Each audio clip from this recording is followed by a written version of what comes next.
2nd of June 2010, on a glorious summer's day in a beautiful, rural, friendly part of the UK, 13 people were killed in the space of a few hours.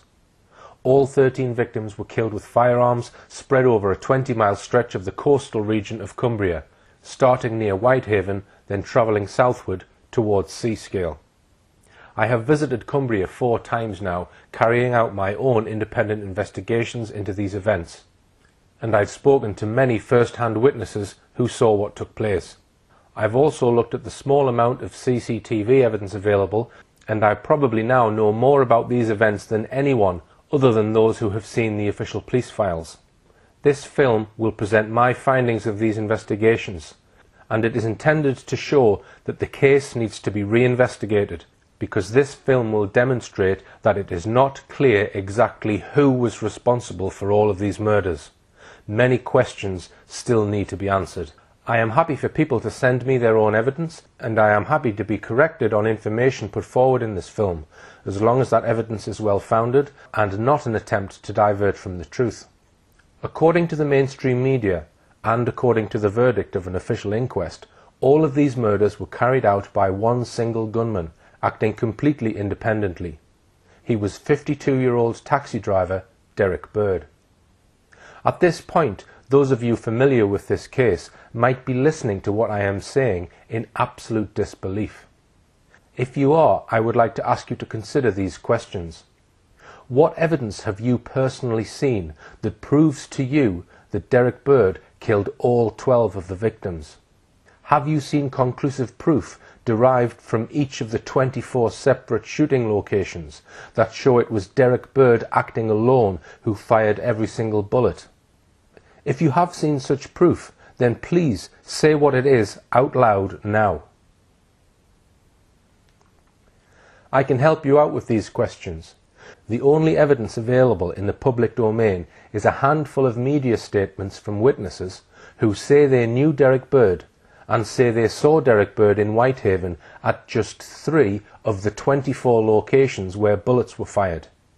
At the remaining 21 locations where bullets were fired, all of which were outside Whitehaven, people described seeing a gunman. But none of these witnesses knew Derrick Bird, and none gave detailed facial descriptions of what the gunman looked like to the media. From speaking to many of these witnesses, I have discovered that not only did they not describe the gunman in their media statements, but they were not asked by the police to describe the gunman's facial features in their police witness statements either.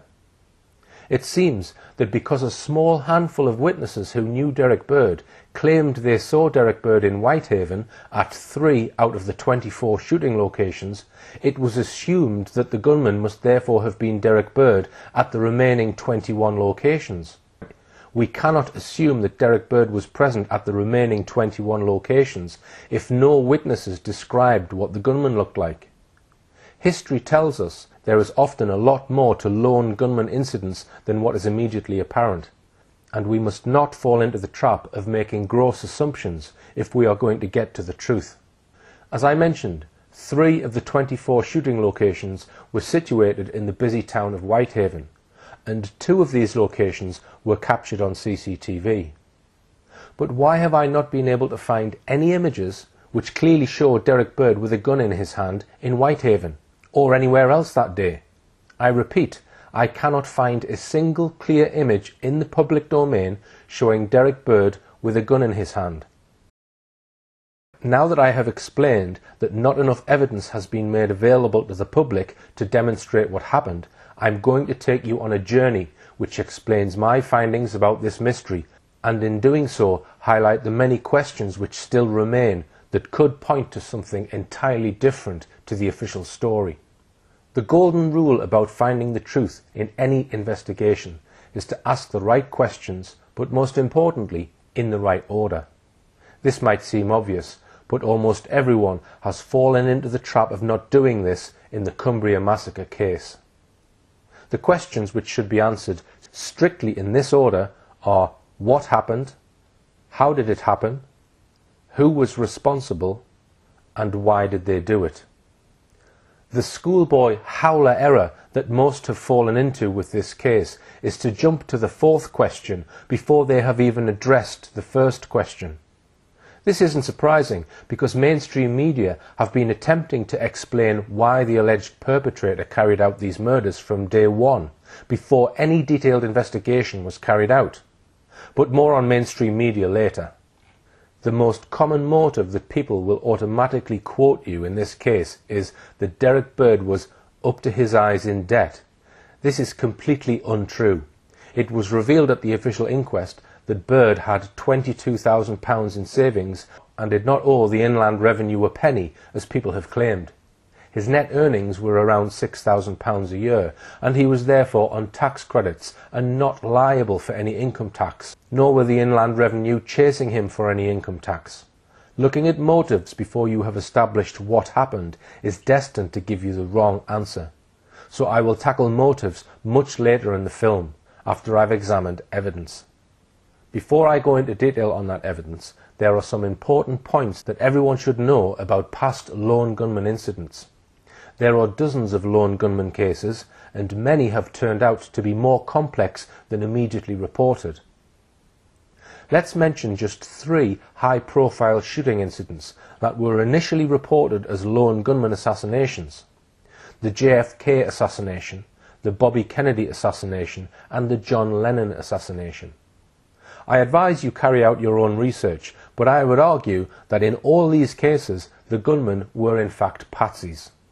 A patsy is a person who is easily taken advantage of, especially by being cheated or blamed for something. The real perpetrators responsible for the murders in these cases were most likely not the person who was charged. They were manipulated through various means to be at the right place at the right time with the gun in their hand. In both Kennedy assassinations, it is now reasonably well established that neither of these gunmen fired the shots which actually killed the victims. This is not conspiracy theory, it has been established by evidence-based research. In his book, Who Killed John Lennon?, Frenton Bresler presents evidence that the former Beatles' death was not the work of a lone nut, but that Mark David Chapman was a CIA asset, and that the CIA itself, or a faction within it, was behind the assassination of John Lennon. Mark Chapman is the famous case. He was literally in a trance state when the police arrested him. He was here, and John Lennon appears to have been hit from bullets from the other side. So in that case, I believe that Mark Chapman was too a patsy that was just basically his job was to stand there and play the role of the aggressor. Sirhan Sirhan, the alleged killer of Bobby Kennedy, was said to have been in a trance-like state during and after the shooting. Later, Sirhan would state strongly that he did not actually remember anything that happened during the shooting, but everyone said he did it, so he must have done it. Well, I mean, he was examined by some very, very prominent hypnotists afterwards, and they all concluded that he was actually in a hypnotic trance when he during the assassination attempts. I mean, other clues were the fact that there were 14 bullet holes, and his gun only actually held 8 bullets. What the suggestion is that more recently he's sort of had remembrances, and he thought that he was at a shooting range, so he was actually going through something quite mundane, lifted his gun and thought he was shooting at a target. The suggestion is that actually his gun actually only held blanks, and he was like the distraction, like a fishing lure or something. Like, you're looking over here, and then the actual, I believe in the Kennedy assassination, the actual gunman was stood directly behind him. Control of a patsy using hypnosis is a tool that is alleged to have been used in lone gunman incidents on many occasions. George Estabrook, for one, basically said that I can hypnotise any man, and I can, within the space of a very short time, make him commit treason, murder or suicide, and create the scenario whereby he will not even know that he's been hypnotised. J.G. Watkins, in a very, very short time, hypnotised soldiers to attack superior officers, believing them to be enemy agents. Before we look at the events of the 2nd of June 2010, we'll get some background into the kind of person Derrick Bird was from people who knew him. He was a quiet person, but a nice guy. He's a nice guy, he's a pleasant guy. He had a very, very nice temperament, and he was always very, very charming. From a decent family, and in a decent and very beautiful neighbourhood. A family man. You know, if you had a child, Derrick, can you just look after this? It will last for an hour because I've got a crisis, yeah? Yeah. He wouldn't have even thought twice about it. He's not violent, he's not overly aggressive. He was a reasonable lad who went about his business apparently in the right way. And, you know, once you got to know him, you could have a laugh and a joke. I've spent many a time at motocross meetings with him, you know, like socialising as you do, you know, having a drink after the race meetings and having a laugh and a joke about what's happened. A week previous, David and his brother Derrick were up at the local scramble track with an off-road vehicle that David had just finished making. And they spent quite a bit of time that afternoon driving round and round, laughing their heads off, like you would expect warm brothers to do. There wasn't any underlying reason. Somebody said, oh, it's Derrick Bird, it's a taxi driver. And I said, oh, no, we know the lad. Surely he hasn't been shot. And then they said, no, I think it's him that's done the shootings. And I said, oh, never. So were you surprised when you found out it was him that had supposedly done these shootings then? Absolutely gobsmacked. Right. Out of character. You can't believe what's happened. Let's now describe the official story, which most people probably accept as truth, with the help of Channel 4's documentary on the case, which did not uncover a single anomaly with the police investigation and did not seek to ask any probing questions about what really happened. It just reported the official story, as is always the case with mainstream TV. He drove 3 miles east to the village of Lampler with a .22 rifle and a silencer. He knew access to his brother's home would be easy. What had driven Derrick Bird to kill his twin brother David? At 10 o'clock, Derrick Bird set off to kill his brother's solicitor. At 10:20, Derrick Bird shot dead Kevin Commons. Gunshots were heard and reported to the police. Into the busy town centre of Whitehaven. 2 really loud bangs. Seen there was a guy on the floor, lying down over there on the floor, just behind the bins now. Bird's first target is Darren Rucastle. Taxi driver Don Reed is shot in the back, heading away from the rank. Bird pulls over when he recognises another taxi driver, Paul Wilson. There's Bird in his car, so I've basically just walked over, I've ducked down to look in the car and bang, shot me straight away. The 3 unarmed police officers chase Bird for a quarter of a mile. Then they witness his 4th shooting in Whitehaven. I just seen the 2 barrels coming out the window, and as I turned, I just heard a bang. The taxi driver didn't know he had been hit till he turned around and looked at me. And then I took my jacket off, I looked and I was like, oh my God, I've been hit myself. Bird speeds off through the market town of Egremont. Got into the car, closed the door and just drove off down the hill into Egremont. It was only when I looked back up the hill that I saw there was his body slumped on the floor. Susan Hughes, Kenneth Fishburne. He is shot dead just yards from his home. A few hundred yards further on, Derrick Bird sees Les Hunter. And as I crouched down further, he fired the other barrel and right in the middle of my back. Bird heads south out of Egremont and next sees 15-year-old Ashley Glaister. Ducked down and then that's when he shot and I felt it go past my hair. Just walking along the verge of the road and he just pulled up and shot him. 65-year-old Spike Dixon. Derrick Bird reaches Wilton. He then shoots the next people he sees. Jennifer Jackson and her husband James. By now, Derrick Bird is back on the main road. About 11:20, he sees a man trimming this hedge. Gary Purdom was 31 and a father of 2. But Derrick Bird will kill 3 more people in the next 15 minutes. The first is Jamie Clark, shot dead driving along in his smart car. Bird continues into Seascale. Harry Berger has been hit in the shoulder. He is very badly injured but is still alive.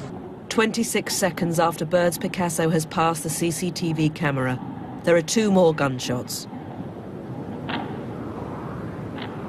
Bird has shot dead Michael Pike.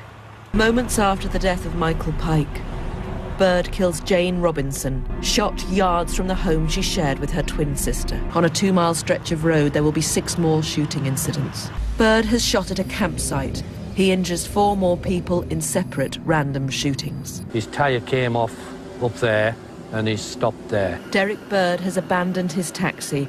And then he'd gone down the lane and into the wood and shot himself.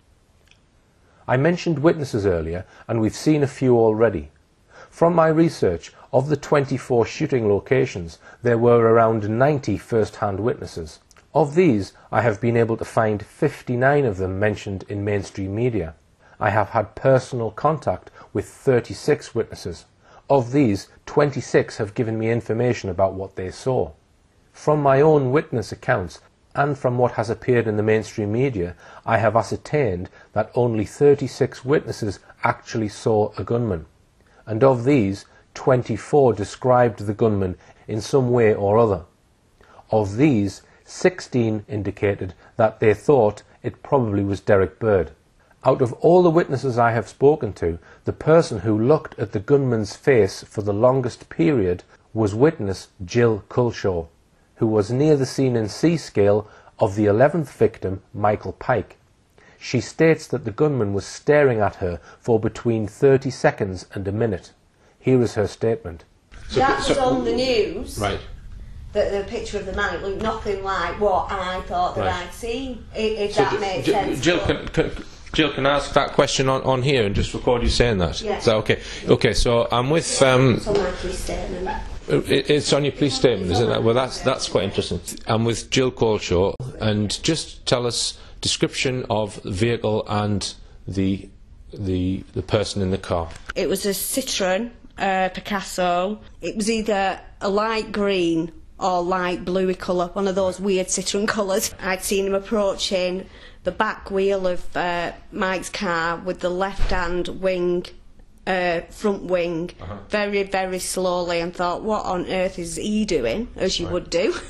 And then I heard two noises. I didn't even know there was shotgun at the time. It was just two really loud bangs. Then it seemed like 30 seconds a minute, stirring at us, and then phew, off he went. So he stared at you for 30 seconds at least? At least, yeah. Right. So you got a good look at him? Yeah. I've got two pictures of Derrick Bird here. Yeah.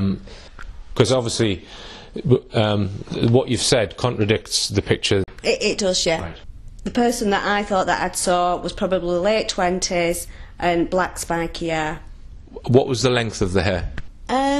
Probably inch and a half, spiked up. Okay. Short dark hair, spiked up, in his late 20s. That's hardly a description of Derrick Bird, who had sandy hair, receding, and was 52. In the very first police report posted on the Cumbria police website at 11 AM, we also have a description of a younger man. The police website read, "Police are currently searching for a dark grey silver Citroen Picasso driven by a man in his 30s with a shaven head believed to be involved." This statement was also read out on BBC Radio. Armed police are looking for a man said to be in his 30s with a shaven head driving a dark grey or silver Citroen Picasso. Interestingly, the Channel 4 documentary also used the same radio clip. Here it is, exactly as it appears in their documentary. Armed police are looking for a man with a shaven head driving a dark grey or silver Citroen Picasso.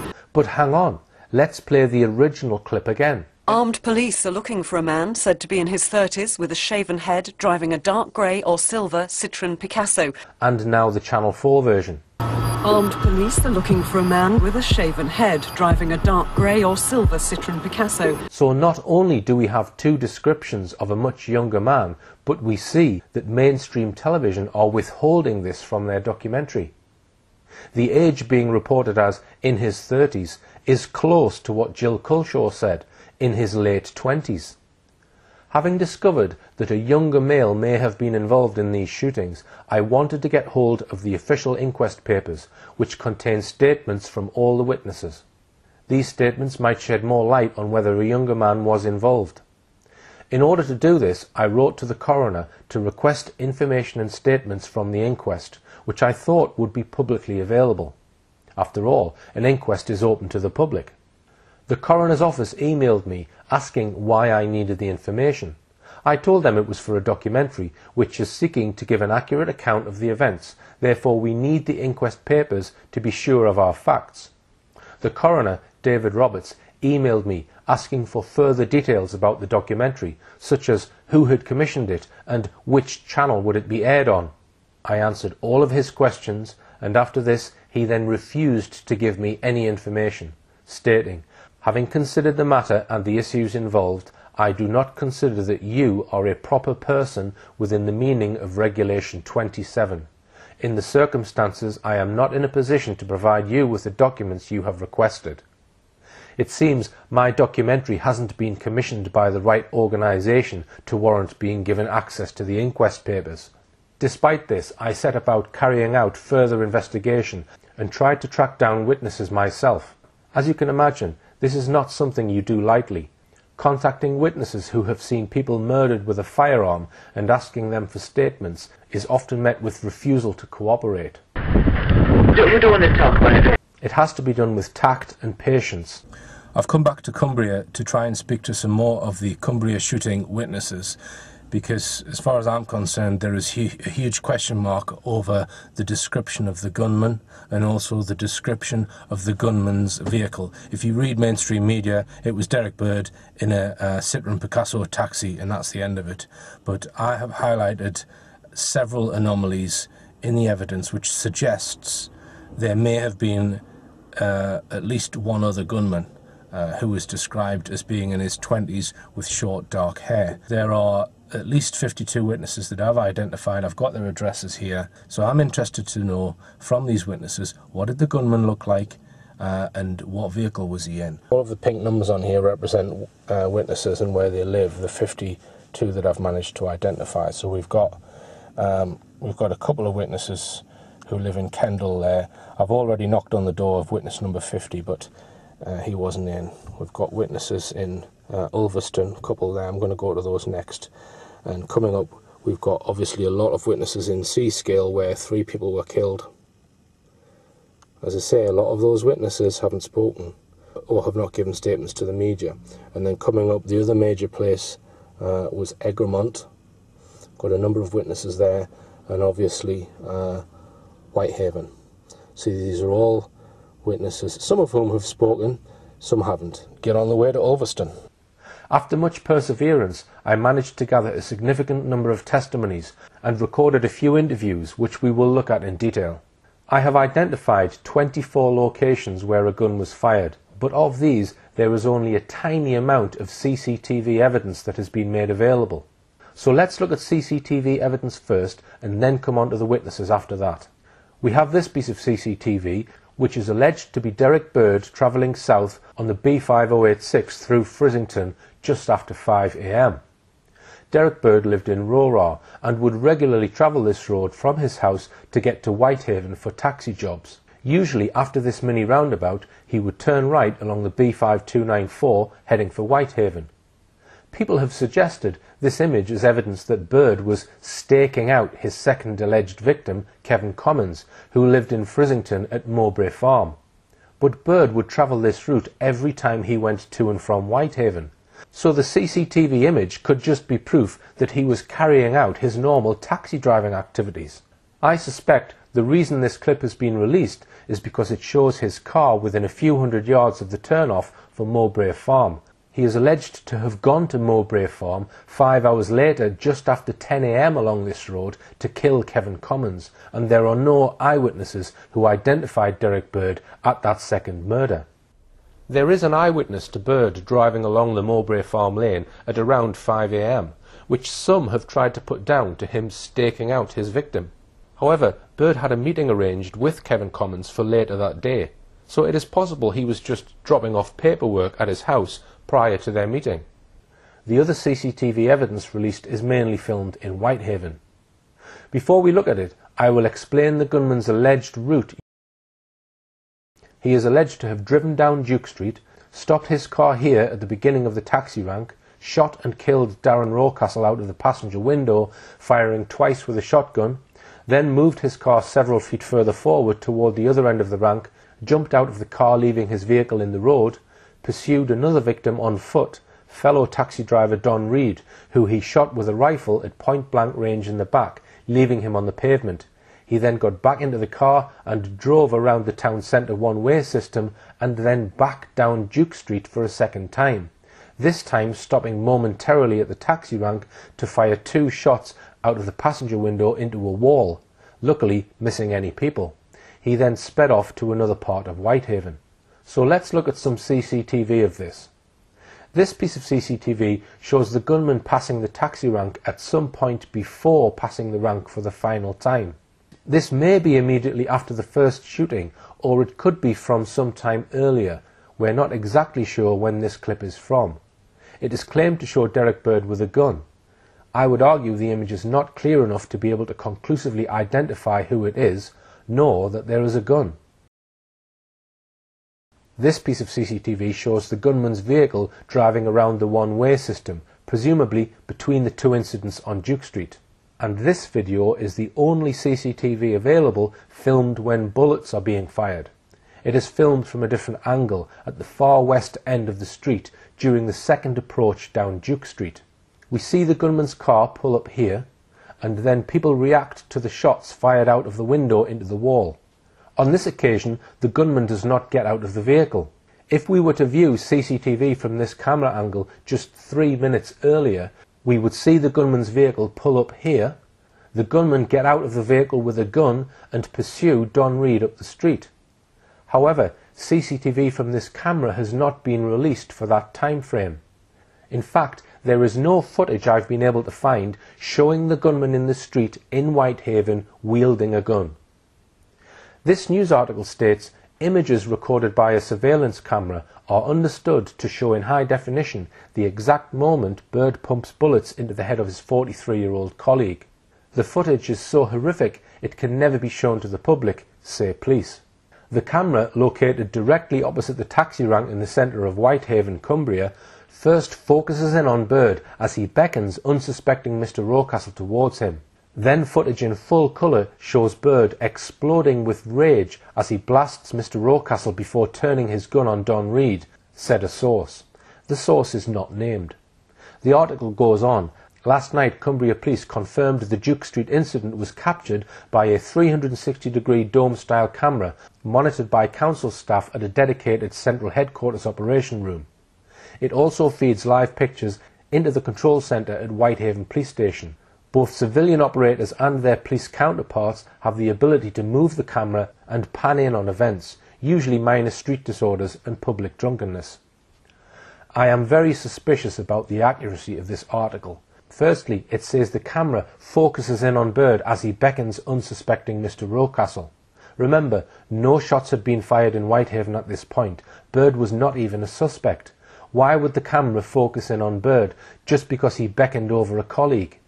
It then says Bird exploding with rage as he blasts Mr. Rocastle. This is completely inconsistent with all of the other shootings where Bird was not in a rage. Remember, the gunman was sitting inside the car when he shot Rocastle.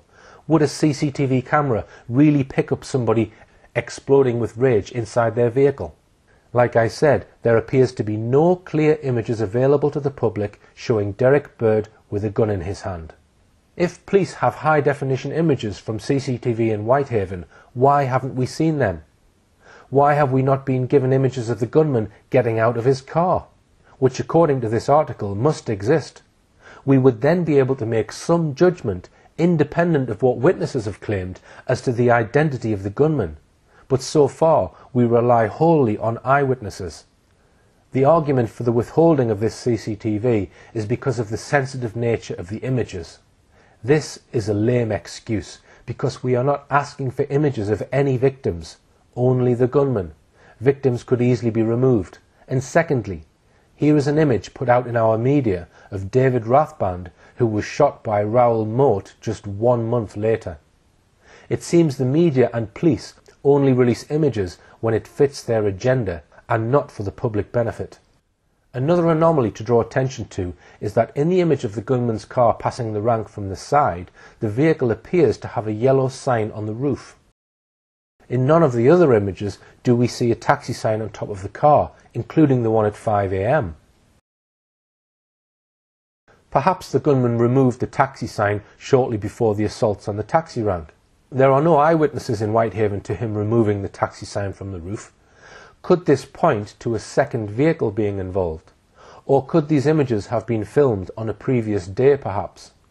We see no car at the front of the rank in this image, as would normally be the case at 10:30 on a weekday. Tuesday morning, you can see there, time is 10:37. The taxis move up in turn. I don't completely rule out a second Citroën Picasso, But out of all the witnesses I have so far spoken to, none of them remember seeing a taxi sign being on the roof of the gunman's vehicle that day. Because so little CCTV has been made available, we the public rely purely on what witnesses claim to have seen, which we will look at later. The CCTV from Duke Street continues on after the shooting and shows a member of the public, Paul Goodwin, in a black Ford Escort following the gunman's vehicle. He stops his car to allow a police officer to get in, then continues chasing the murderer. The gunman's car is then picked up on Scotch Street, where it pulls over at some traffic lights, stops momentarily when the driver then allegedly beckons taxi driver Paul Wilson, who was walking up the street. Wilson puts his head to the passenger window and is allegedly shot with a shotgun at point-blank range, but survives with just a scratch. We then see the car pull away, followed by Paul Goodwin and a police van. We see the vehicles again on another camera shortly after this. Almost an hour later, after killing a further 7 people, we see a very brief clip of the gunman's car captured 15 miles away at C-scale by a private CCTV system. And that just about sums up the total amount of CCTV evidence I've been able to find, which in itself proves almost nothing about who carried out these murders. We saw how one of the CCTV clips appeared to show a taxi sign on top of the vehicle, whereas in others, no taxi sign is present. I have no eyewitnesses of the vehicle having a taxi sign on it during the day in question. Interestingly, this mainstream media clip taken from a helicopter after Derrick Bird was killed seems to show a vehicle with a taxi sign on the roof. Could there have been 2 or more silver Citroën Picassos involved in these shootings, and therefore more than one gunman?